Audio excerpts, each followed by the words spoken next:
Okay, this is Michael, owner of Firewood Guys in Quinlan, Texas, and I was going to demonstrate for you guys today on how to sharpen up a dull chain. Okay, this one's already sharp, but for the purpose of this demonstration, I'm just going to go ahead and show you a little bit anyway.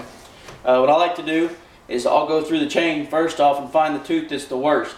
Okay, but since this one isn't worst, I'll just find out a good starting point. Okay, now whenever you find out where that tooth is that's the worst on that chain, what I like to do is get a paint marker and mark on the chain, you know, where the bad spot is. So that's my starting point, so I know when I'm done with the chain. Okay.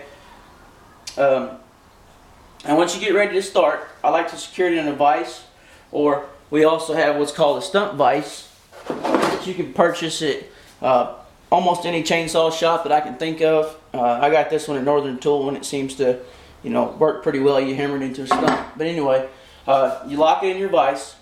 Okay, get it at a pretty good solid level platform, and I like to lock the bar or lock the chain, engage the chain brake so the chain doesn't move. That way, if you put pressure on it, the chain won't pull back on you.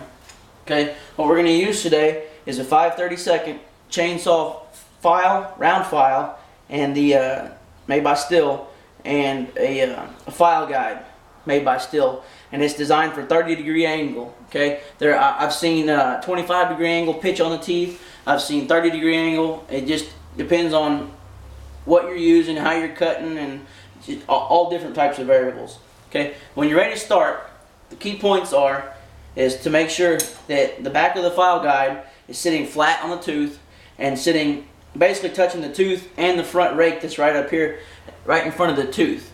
That rake, what it's designed to do is to allow that tooth the right depth to cut into the wood. Okay, too little of a rake, it'll just skip across, and too deep, it'll bite really, really hard, and that's not something you want because it creates trouble for your chainsaw later on. Okay, the best way to do it, I've found, is to stand behind it.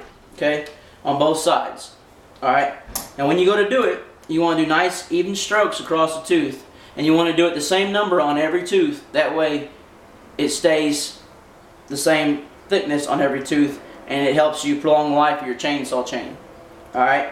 The other good step is some people will sharpen tip to base, but that's not the correct way to sharpen. The correct way to get a good sharp tooth is to go from base to tip. So from the bottom of the tooth over here to the very tip of the tooth on that side.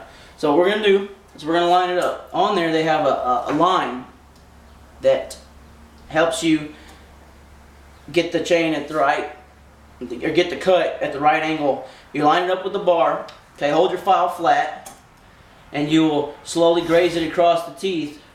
Okay, however many times it takes you to get it sharp. Okay, I use 3. So if I did this all the way through, I'd use 3 on every tooth. Okay, that feels pretty nice all the way across the tooth. Across the top edge here and along the cutting side, everything seems to be pretty sharp. So what we'll do is we'll release our brake a little bit, move to the next one, and do the same thing on the following teeth. Okay?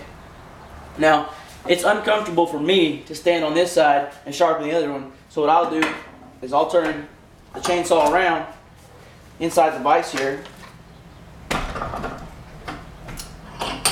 lock it back down, and do the very same thing on the other side, going base to tip. Okay? A lot of people don't like doing it by hand. They're afraid they're going to mess it up. But if you follow, you know, the steps the way that you've been taught, or the way that I'm showing you, it's not going to fail you, because I've been doing chain sharpening myself for the last 2 years.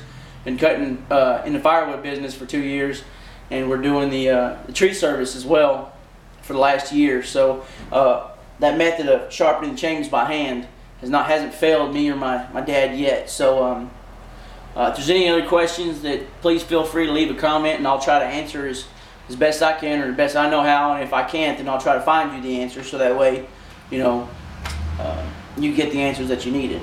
I hope this video helps you guys out, and I hope you stay tuned for the next one.